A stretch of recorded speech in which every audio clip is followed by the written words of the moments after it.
Salam əziz valideynlər və şagirdlər, mən sizlərə 3-cü sinif Azərbaycan dili iş dəftərindən tapşırıqların izahını verəcəm.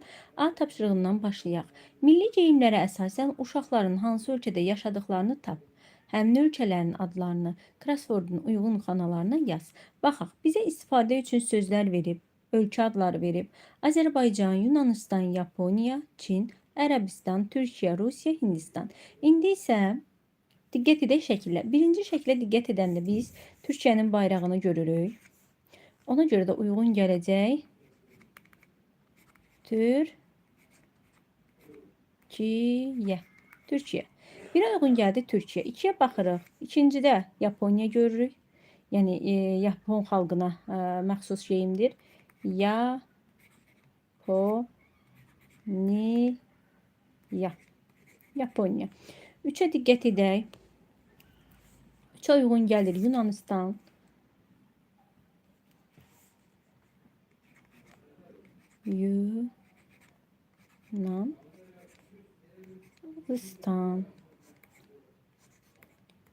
Yunanistan. Dördə baxırıq. Dördə uyğun gələcək. Şəkillərə diqqət edək. Uyğun gəlir Ərəbistan.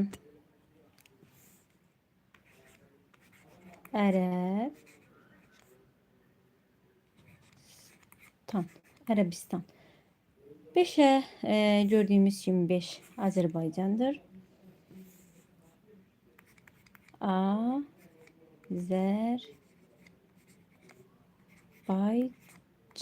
Azərbaycan.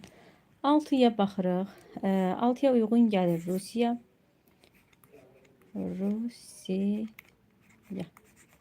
7'ye baxırıq. 7'ye uyğun gələcək.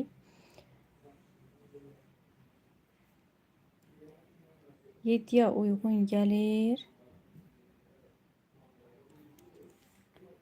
Çin.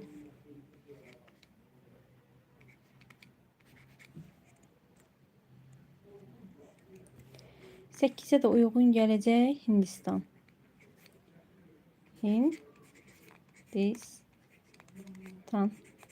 Hindistan. Baxaq növbəti səhifədə olan tapşırıqlara. Söz boğçasında verilmiş sözləri uyğun izahların qarşısında yaz. Dərslikdə mövzu ilə bağlı söz boğçasında sözlər verilmişdir. Həmin sözləri uyğunlaşdıraq. Fikir birliyi olur həmrəylik.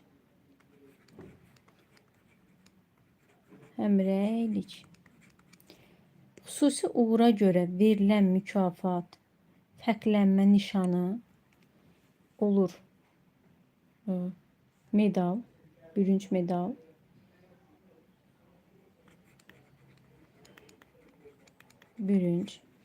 Sonra o başa bu başa getmək olacaq.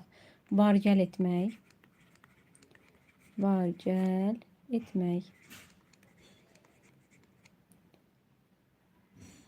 Ərazinin müəyyən bir hissəsi rayon olacaq bölgə.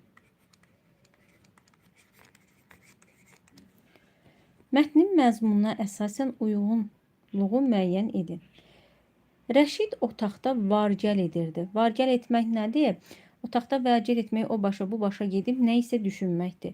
Birə uyğun gələcək sabahki döyüş haqqında düşünmək. Sonra Yaponiya idmançısı